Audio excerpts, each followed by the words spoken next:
شاہکار میں وہ، جنگل میں کوہسار میں وہ، سورج چاند ستاروں میں، مومن کے کردار میں وہ، پھولوں کی مہکار میں وہ، جنگل میں کوہسار میں وہ، سورج چاند ستاروں میں، مومن کے کردار میں وہ۔ بسم اللہ الرحمن الرحیم، نحمدہ ونصلی علی رسولہ الکریم۔ آج ہمارا لیکچر نمبر 15، ایسے ہی ہے نا، 15واں لیکچر ہے آج ہم انشاءاللہ سورہ اذا جاء نصر اللہ والفتح، اور ٹائم بچا تو قل هو اللہ احد، سورہ اخلاص، یہ دو صورتیں آج ہم انشاءاللہ مکمل کریں گے۔ تو سب سے پہلے اذا جاء، پہلے ہم اس کا جیسے ہمارا ایک طریقہ ہے کہ اس کو گرامر کے لحاظ سے حل کریں گے، اس کے بعد انشاءاللہ اس کی تفسیر ہوگی۔ اذا کا معنی ہوتا ہے جب، اذا کا معنی کیا ہے؟ جب، when انگلش میں کیا ہے؟ جب، یہ بہت استعمال ہوا ہے قرآن مجید میں اذا کا لفظ۔ جاء اصل میں تھا جایا، ضربا کی طرح، کیا تھا؟ جایا زارابا، تو درمیان میں یا آ رہا ہے نا، میں نے کہا تھا واو الف یا آتے ہیں تو شکل چینج، تو جایا کو پڑھتے ہیں جا آ، ٹھیک ہے؟ اس کا معنی ہوتا ہے آنا، کم، کیا معنی ہوتا ہے؟ آنا۔ اس کا مضارع آتا ہے یجیئو، یجیئو تھا یضربو کی طرح، تو پڑھا جاتا ہے یجیئو۔ اذا جاء، جاء کا معنی کیا ہے؟ آنا۔ اردو میں کوئی اس کا مشابہ لفظ استعمال ہوتا ہے؟ مجیت ہوتا ہے، لیکن وہ گاڑی اردو ہے۔ اچھا، اذا جاء نصر اللہ، نصر کہتے ہیں مدد کو، نصر کسے کہتے ہیں؟ نصرت سے نکلا ہے، تبلیغی جماعت میں استعمال ہوتا ہے لفظ نصرت کے لیے، ہم گئے ہیں۔ ناصر مدد کرنے والا، منصور جس کی مدد کی جائے، خلیفہ منصور نہیں کہا جاتا ہے منصور، اور منصور بھائی بھی ہوتے ہیں اردو میں۔ تو نصرت مدد کرنا، مدد کرنا، یا مدد کو بھی کہتے ہیں صرف مدد۔ نصر اللہ، اللہ کی مدد، آسان ہے۔ اذا جاء نصر اللہ والفتح، واو کا معنی اور فتح کا معنی فتح، اردو میں استعمال ہوتا ہے لفظ فتح، ٹھیک ہے نا، وکٹری کو کہتے ہیں نا۔ اذا جاء نصر اللہ والفتح ورأیت الناس، واو کا معنی اور، رأیت گزر چکا ہے، اب یہ لفظ ریپیٹ ہو رہے ہیں نا دوبارہ، رؤیت سے نکلا ہے، رؤیت۔ آپ نے پڑھا تھا ارأیت الذی یکذب بالدین، پڑھا تھا نا ارأیت، تو وہی ارأیت ہے۔ ورأیت الناس، ناس کہتے ہیں لوگوں کو، بہت آسان ہے، ناس کسے کہتے ہیں؟ لوگوں کو۔ ورأیت الناس یدخلون،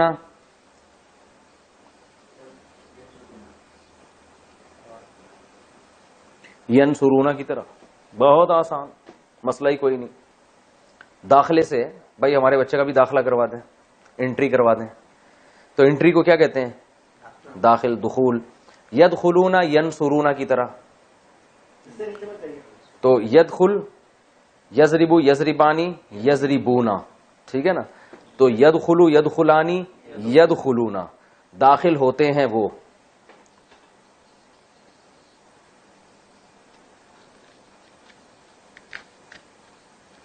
یدخلون فی، اس سے نیچے نہیں جاؤں؟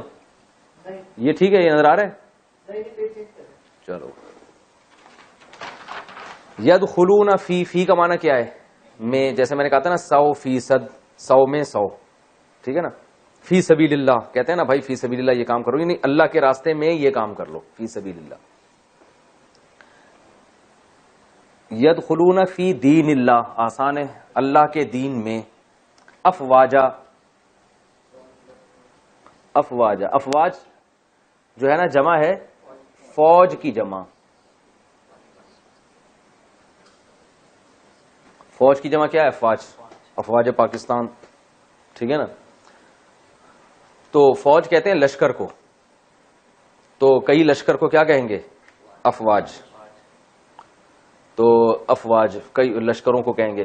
یدخلون فی دین اللہ افواجا، فسبح، فا کا معنی تو یا پس، سبح کئی دفعہ بتا چکا ہوں، اتنا مزہ آئے گا آپ لوگوں کو، جیسے جیسے تفسیر میں ہم آگے جائیں گے نا، قرآن ایسے آسان ہوتا چلا جائے گا کہ آپ بولو گے یار یہ تو لیکن آپ نے محنت کرنی ہے تھوڑی سی, جو پڑھایا جا رہا ہے اس کو یاد کرنا ہے, تو آگے آپ کو خود بخود سمجھ میں آنا انشاءاللہ شروع ہو جائے گا. سبح, بالکل جیسے بچے کو ہاتھ پکڑ کے جب ہم تھوڑا تھوڑا چلاتے ہیں, تھوڑا ہم چلاتے ہیں, پھر آہستہ آہستہ وہ خود چلتا ہے, پھر ایسا بھاگتا ہے کہ ماں باپ کو شکایت یہ ہوتی ہے آتا ہی نہیں ہے گھر پہ. ٹھیک ہے نا. فسبح, سبح امر ہے, یسبح ہے نا, یسبح, سبح, یسبح امر بنانے کا طریقہ کیا ہے, اس کو ہٹا دو اور آخر کو ساکن کر دو. سبح, فسبح بحمدی کا کیا ہے, فسبح بحمدی ربی کا, بحمدی, بی کا معنی ساتھ, حمد کا معنی تعریف.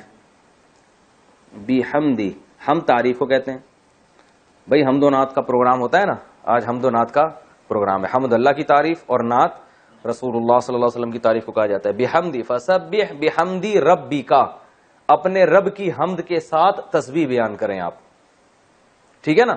فسبح بحمدی ربی کا واستغفرہ, واو استغفر, یہ ہو کو ہٹائیں آپ تھوڑی دیر کے لیے, استغفر کو دیکھتے ہیں. باب استفعال, ہم نے پڑھا تھا استخراج.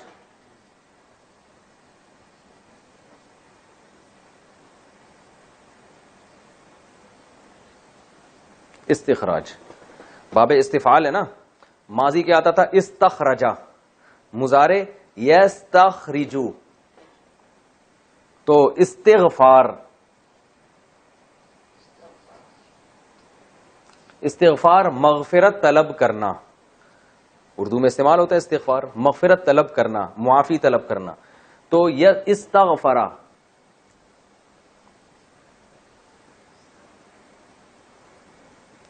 استغفرا معافی مانگی اس نے گزرے ہوئے زمانے میں. یستغفرو,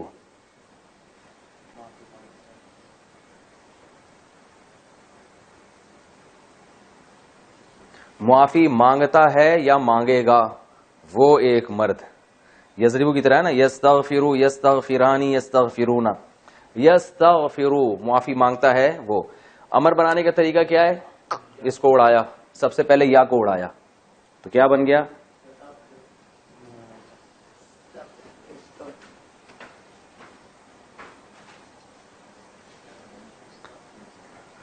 استغفرو. دوسرا اسٹیپ کیا ہے, را کو ساکن کر دیا.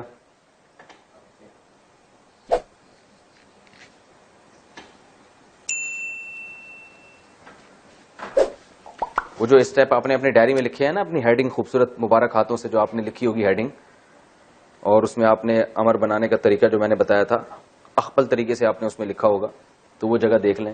دوسرا اسٹیپ کیا, آخر کو ساکن. پھر پہلا لفظ اگر ساکن ہے تو شروع میں حمزہ, تو وہ بن گیا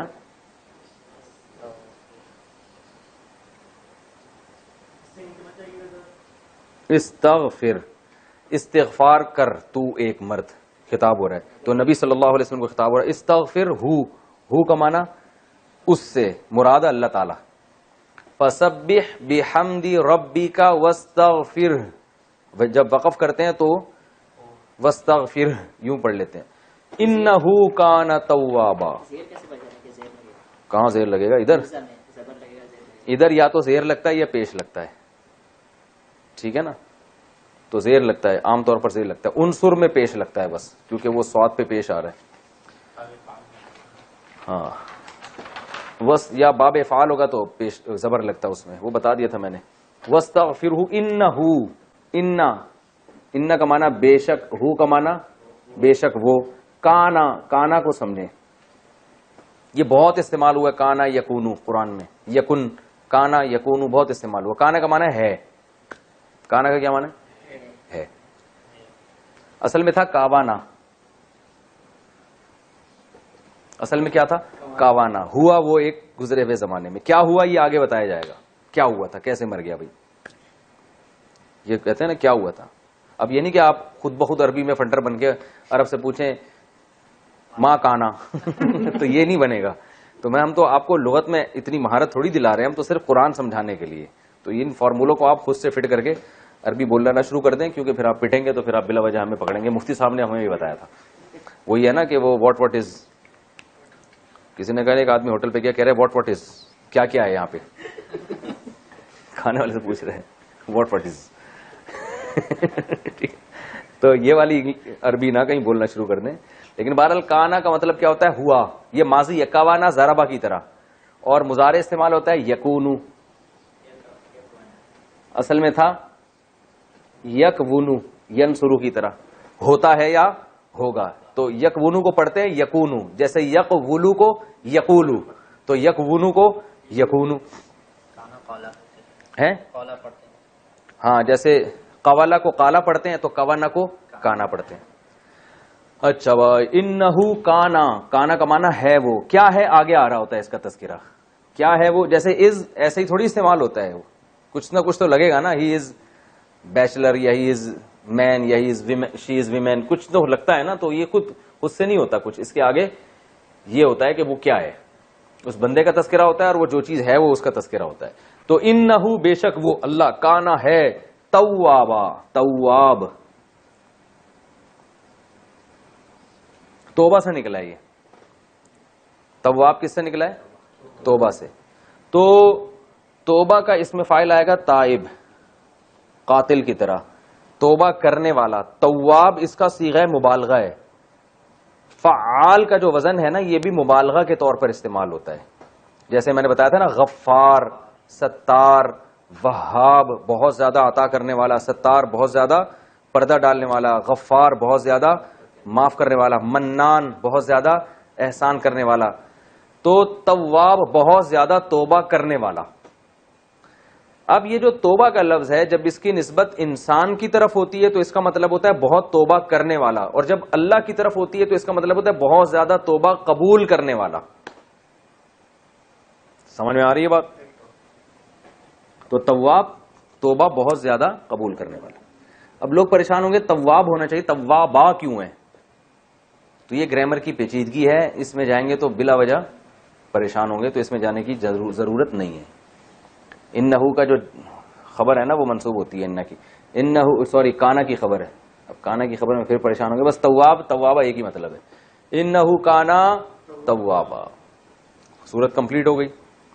اس کے بعد قل هو اللہ احد ہے. تو دونوں صورتوں کو میں, ابھی اس کے بعد تو سورہ لہب ہے. ہاں سورہ لہب ہے اس کے بعد. اذا جاء نصر اللہ کے بعد سورہ لہب ہے نا, تو اب سورہ لہب کو بھی ہم پڑھ لیتے ہیں, تو پھر دونوں کی تفسیر ایک ساتھ ہو جائے گی. ٹائم کتنا ہے؟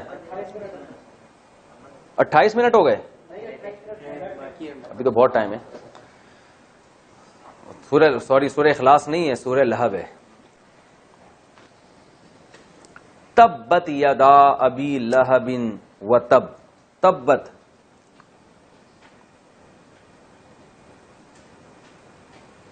تبت اصل میں تھا تبابت,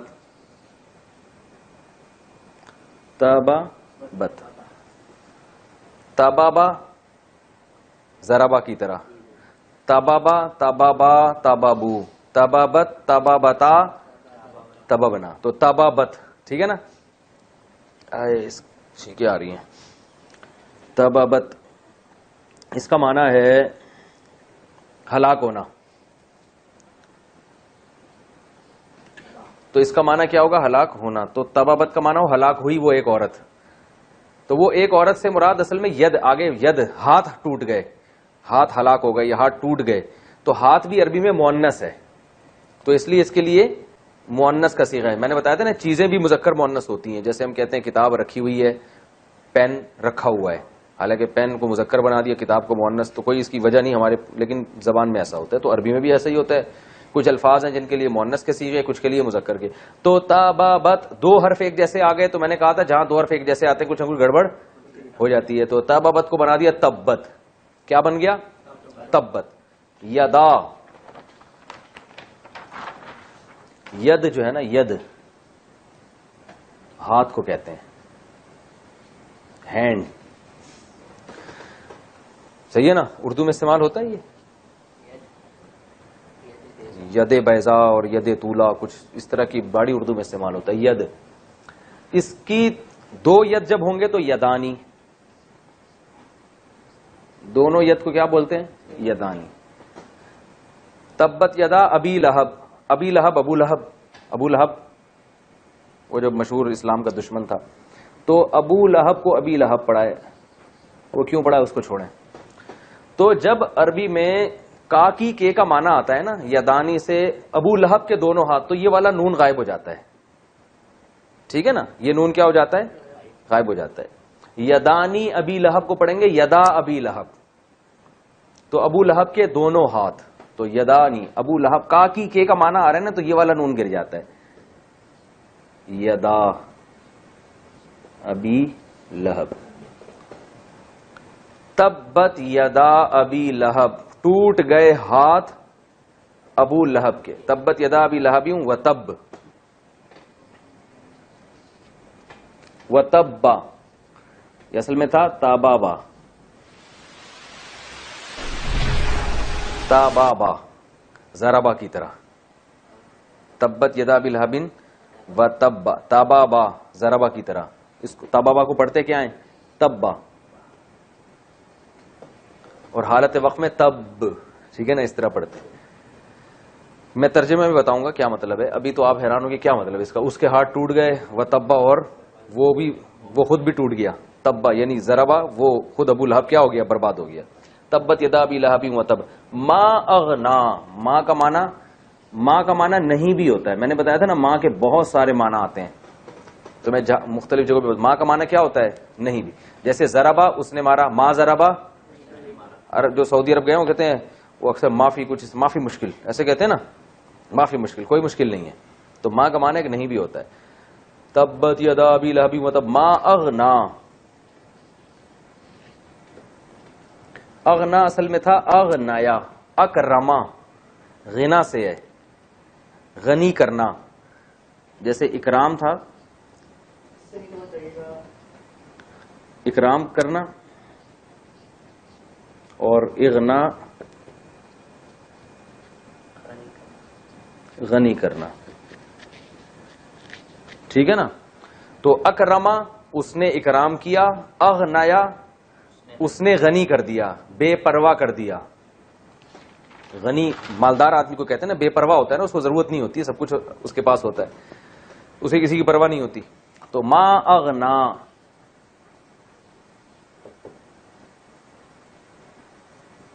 اغنایا کو اغنا پڑھتے ہیں. ما اغنا عنہ, عن کا معنی سے, ہو کا معنی اس سے. مالہ, مال کا معنی مال, مالہ اس کا مال. ما اغنا نہیں غنی کیا, ہو اس ابو لہب سے, مالہ اس کے مال نے. تو یہاں اس کا با محاورہ ترجمہ کرتے ہیں نہیں فائدہ پہنچایا. مال کا کام ہوتا ہے غنی کر دینا, آپ کو بے پرواہ کر دینا, آپ کو کسی کی ضرورت نہیں رہتی. تو اللہ فرماتے ہیں اس کے مال نے اس کو غنی نہیں کیا, بے پرواہ نہیں کیا, یعنی یہ پھر بھی مصیبت میں پھنس گیا, یہ مطلب ہے. تو اس کا ہم جب بھی قرآن میں ما اغنا آئے گا نا, تو آپ اس کا ترجمہ رکھیں فائدہ نہیں پہنچایا. اس کا آسان ترجمہ کیا ہوگا, فائدہ نہیں پہنچایا.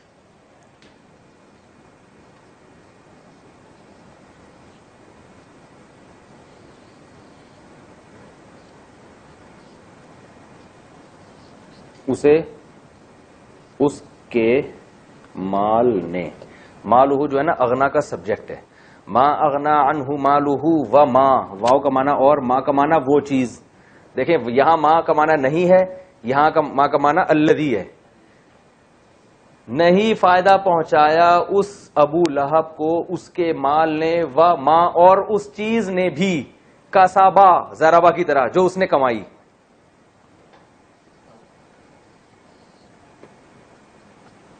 کسب کمانا, کمانا, کسبا اس نے کمایا.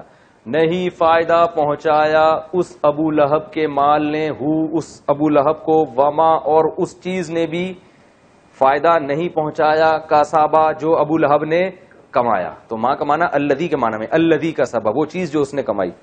ما اغنا عنہ مالہ وما کسب سیصلا,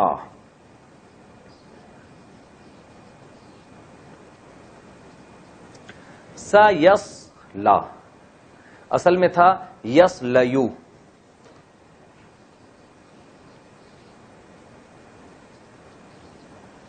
یسلیو یسمعو کی طرح. اس کا معنی ہوتا ہے آگ میں داخل ہونا. عربی میں آگ میں داخل ہونے کے لیے الگ ایک ورڈ استعمال ہوتا ہے, قرآن میں آتا ہے نا یسلا نارن، وہ کیا ہے، حامیہ، تسلا نارن حامیہ، وہ نفس جو ہے نا وہ داخل ہوگا نارن حامیہ، آگ میں. تو یسلا کا معنی ہوتا ہے آگ میں داخل ہونا. سین کا معنی ہوتا ہے عن قریب. سین بھی اور سوفا بھی دونوں اس کے معنی عن قریب. جیسے ازریبو کا معنی میں مارتا ہوں، سأزریبو ان قریب ماروں گا، سوف ازریبو ان قریب ماروں گا. تو سین اور سوفا ان قریب کے لیے استعمال ہوتے ہیں. سوف یأتی اللہ بقوم، اے ایمان والو اگر تم اللہ کی راہ میں نہیں لڑو گے یا اللہ سے محبت نہیں کرو گے، فسوف یأتی اللہ بقوم، تو ان قریب اللہ لے آئے گا ایسی قوم کو، یحبہم و یحبونا، کہ وہ اللہ سے محبت کریں گے اور اللہ ان سے محبت کرے گا. تو سیصلا، تو یسلو کو یسلا پڑھتے ہیں کیونکہ یا آ رہا ہے نا تو چینج ہو گیا. سیصلا نارن، نار کا معنی آگ. اب یسلا کا معنی بھی آگ میں داخل ہونا، نار اور تاکید کر دیا، تو داخل ہوگا ان قریب نارن، آگ میں. نار اردو میں استعمال ہوتا ہے، اللہم اجرنا من النار، یہ دعا تو اکثر لوگوں کو یاد ہی ہوگی نا. سیصلا نارن ذات لہب، ذاتا عربی میں ایک ذا، ذو اور ذی استعمال ہوتا ہے. ذا، ذو اور ذی، ان تینوں کا معنی ہوتا ہے والا. کیا معنی ہوتا ہے؟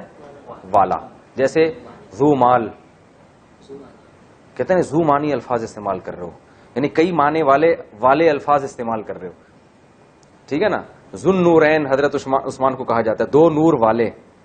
ذو مال، مال والا. ذا مال، ذی مال. ذی وجاہت، ذی شان، کیا خاندانی مثال دی ہے.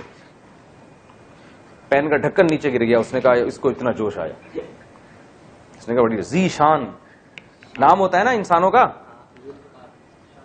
ذی شان، شان والے. ذی شان بھائی تشریف لائیے. اور ذوالفقار، ٹھیک ہے نا، فقار والا، وہ ریڑھ کی ہڈی کے، اس کو وہ بھی، اس کو تو فقار کہتے ہیں. ذوالقرنین، قرن کہتے ہیں سینگ کو یا کنارے کو، قرنین دونوں کناروں والا، کیونکہ انہوں نے مشرق اور مغرب دونوں طرف ذوالقرنین گئے تھے نا، تو اس لیے ان کو دو کناروں والا کہا جاتا ہے. ذوالقرنین. حدیث میں ایک صحابی ہیں جن کا ہاتھ بہت لمبے تھے، ان کو ذوالیدین کہا جاتا تھا، دو لمبے ہاتھ والے. اور اس کی مثالیں، ذی شعور انسان، ایسے آدمی نے مثال دی ہے. ہاں مجھے پتا ہے، اچھی بات ہے. تو ذی شعور. اور کیا ایک اور ہے، ذی روح، کسی ذی روح چیز کو تکلیف نہ پہنچاؤ، روح والی ہو گئی نا ذی روح. تو ذو ذا دی ہے اسی معنی میں. اس کی مؤنث آتی ہے ذات. اس کی مؤنث کیا آتی ہے؟ یعنی وہی چیز اگر مؤنث ہوگی تو ذات. ذاتو مالن، مال والی. ذا مال، ذو مال، مال والا. ذی شعور، شعور والا. ذاتی شعور، شعور والی. آ رہی ہے بات سمجھ میں؟ اب بھی سمجھ میں آئے تو پھر رہنے دیں، بس یہ آخری لیکچر سمجھ کے پڑھیں، پھر آ جائے گا انشاءاللہ. سیصلا نارن ذاتا لہب. نار عربی میں مؤنث ہے، تو ذا لہب کے بجائے ذاتا لہب. لہب کہتے ہیں انگارے کو. لہب عربی میں کسے کہتے ہیں؟ آگ کا انگارہ. یہ اردو میں استعمال نہیں ہوتا، انگارہ آگ کا. سیصلا نارن، یا بھڑکنے والی آگ کو بھی کہتے ہیں. سیصلا نارن ذات لہب وامرأتہ، واو کا معنی اور امرأہ. عربی میں امرأہ کہتے ہیں عورت کو. کسے کہتے ہیں؟ عورت کو. مر کسے کہتے ہیں؟ مرد کو. مر کہتے ہیں مرد کو. اردو میں ایسا مروت کہتے ہیں نا، یار آپ میں ذرا بھی مروت نہیں ہے، یعنی مردانگی نہیں ہے. ایک تو مروت کوچ بھی ہے نا پاکستان کراچی میں چلتی ہے، اس کو بھی لوگ مروت کوچ پڑھتے تھے. تو مروت کہتے ہیں نا، یار تھوڑا سا مروت ہوتی ہے انسان میں. کیا مطلب؟ مردانگی. مردانگی کا مطلب یہ ہے کہ یعنی کوئی غیرت اور کچھ، مرد کو اپنی غیرت کا خیال ہوتا ہے نا، تو مروت مرد، مر سے نکلا ہے. مر کسے کہتے ہیں عربی میں؟ مرد کو کہتے ہیں. اور امرأتن عورت کو. امرأتن عورت کو کہا جاتا ہے. تو قرآن میں آتا ہے سیصلا نارن، داخل ہوگا وہ ابو لہب آگ میں، ذات لہب، بھڑکنے والی, ذاتا کا معنی والی, بھڑکنے والی آگ. وامرأتہ, اور امرأتہ, اس کی بیوی بھی. وامرأتہ حمالۃ الحطب, حمالہ, زبردست. حمل کسے کہتے ہیں؟ اٹھانے کو. حملہ یحملو, حملہ ضربہ کی طرح, یحملو یضربو کی طرح. اس کا معنی تھا اٹھانا. حمل, حاملہ عورت جس کے جو ہے نا بطن میں بچہ ہوتا ہے تو اس کو بھی کیا کہتے ہیں؟ حاملہ. تو حمل کا معنی اٹھانا, حامل اٹھانے والا. اور صیغہ مبالغہ ہے, جیسے غفار غافر سے, ساتر سے ستار, ابھی کئی مثالیں آئی نا. واہب ہبا کرنے والا, وہاب. تو حامل حمال. اور آگے تا لگا دو تو عورت کے لیے حمالہ, ٹھیک ہے نا. حمالہ اٹھانے والی, یعنی محنت سے کوئی چیز اٹھانے والی. حمالۃ الحطب, حطب عربی میں جنگل کی لکڑیوں کو کہتے ہیں. جو جنگل سے لکڑیاں لوگ چن کے لاتے تھے نا, اس کو حطب کہا جاتا ہے. جنگل کی لکڑیاں کہہ لو آپ, جن کو جلانے کے لیے لاتے تھے.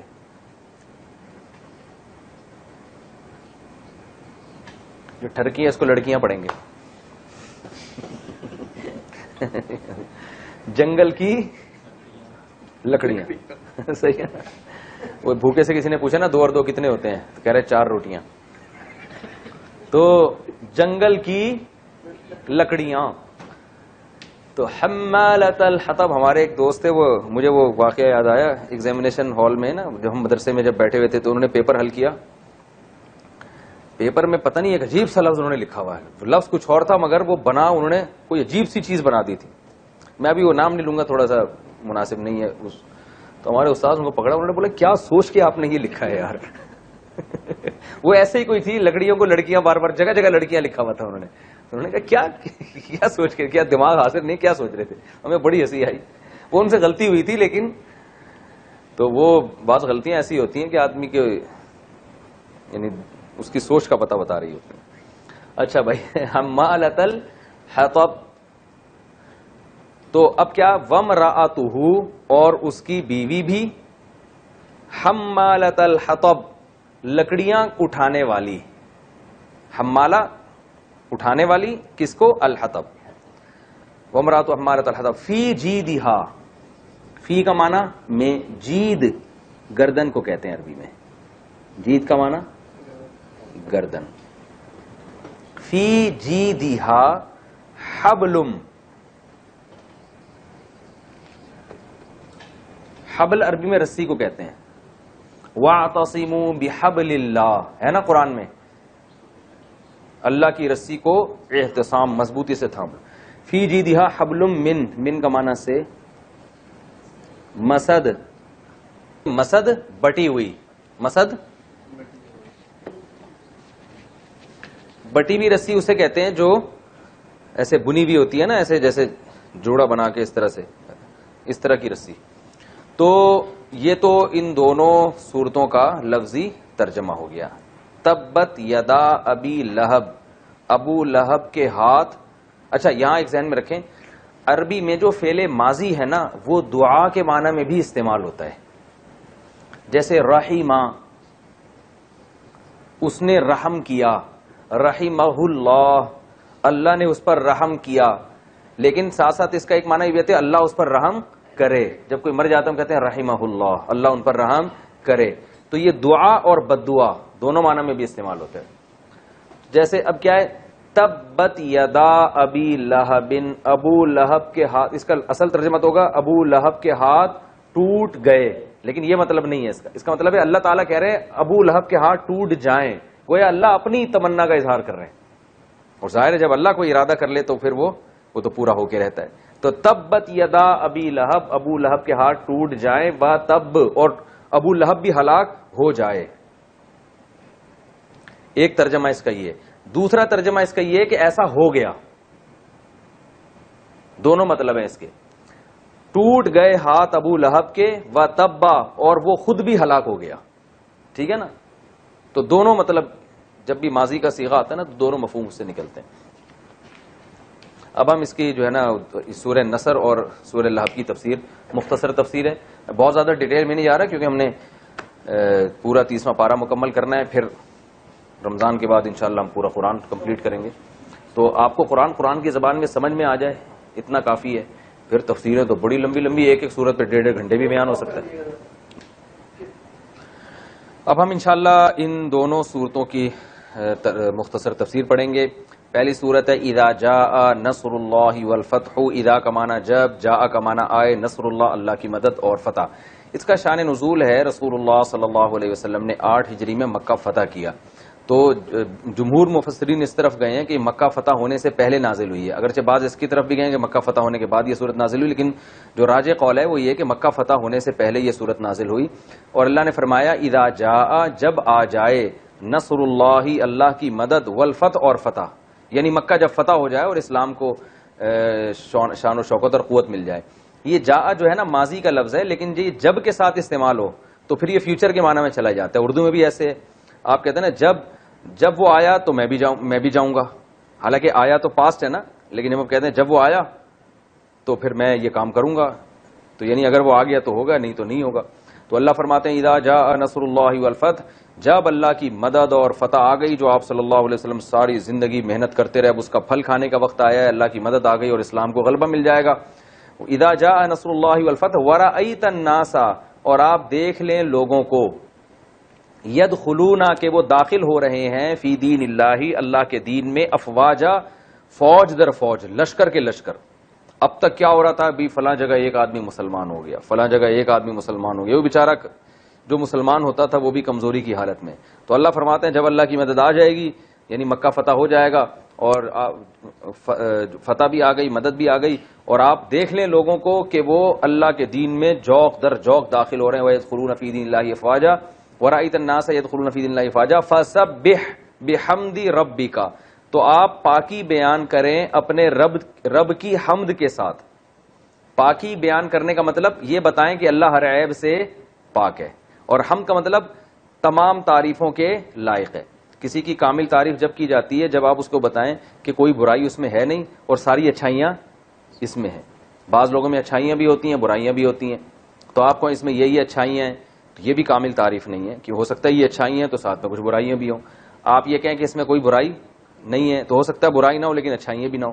تو اس لیے قرآن میں یہ حدیث میں بھی یہ لفظ آتا ہے فسبح بحمدی ربک. ہم ثنا جو پڑھتے ہیں سبحانک اللہم و بحمدک، سبحانک اللہم، اللہم کہتے ہیں اے اللہ سبحانک تو پاک ہے، و بحمدک، اور تیری حمد کے ساتھ بھی ہم یہ بات بیان کر رہے ہیں. ٹھیک ہے نا، یعنی ہم جو تیری پاکی بیان کر رہے ہیں تیری حمد کے ساتھ، کہ یہ بھی بتا رہے ہیں کہ تو عیب سے بھی پاک ہے اور ساری خوبیاں بھی تیرے اندر ہی ہیں. تو فسبح، آپ اللہ کی پاکی بیان کریں، یعنی سبحان اللہ کہیں. سبحان اللہ کا معنی ہے اللہ ہر عیب سے پاک ہے. بحمدی ربک، اپنے رب کی حمد کے ساتھ، یعنی الحمدللہ بھی کہیں کہ تمام تعریفیں کس کے لیے ہیں؟ اللہ کے لیے. فسبح بحمدی ربک واستغفرہ، اور اللہ سے توبہ بھی کریں. ہو کا معنی اس اللہ سے استغفار بھی کریں، اپنی خطاؤں پہ معافی بھی مانگیں. واستغفر انہو کانا توابا، بے شک وہ توبہ قبول کرنے والا ہے. جب آپ استغفار کریں گے تو آپ کی خطاؤں کو معاف کرے گا. تو یہ تو اس کا شان نزول تھا اور مختصر اس کی کچھ ترجمہ میں نے بتایا. اس میں ہمیں اسباق کیا ملتے ہیں؟ ہمیں اسباق یہ ملتے ہیں کہ بھائی مسلمانوں کی فتح میں اور کافروں کی فتح میں فرق ہے. نبی صلی اللہ علیہ وسلم ساری زندگی محنت کرتے رہے.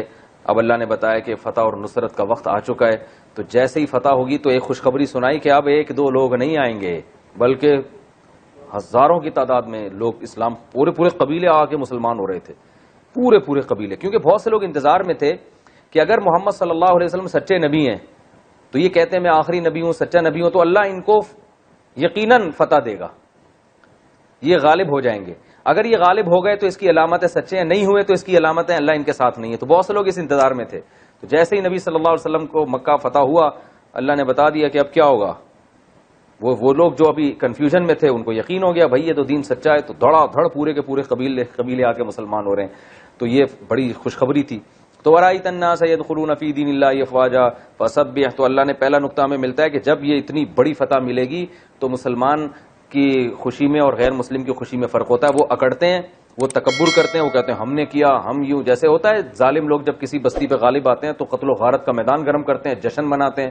تو ہمیں حکم دیا گیا کہ آپ نے اپنے رب کی اور تعریفیں کرنی ہے اور اس کی پاکی اور بیان کرنی ہے، اور خوشی کا اظہار اس طرح سے کرنا ہے کہ اللہ تیری توفیق سے ہوا ہے. تبھی حدیث میں آتا ہے نا، ایک روایت میں آتا ہے کہ جب گئے تو اکڑ کے داخل نہیں ہوئے مکہ میں، بلکہ سر جھکے ہوئے تھے ان کے.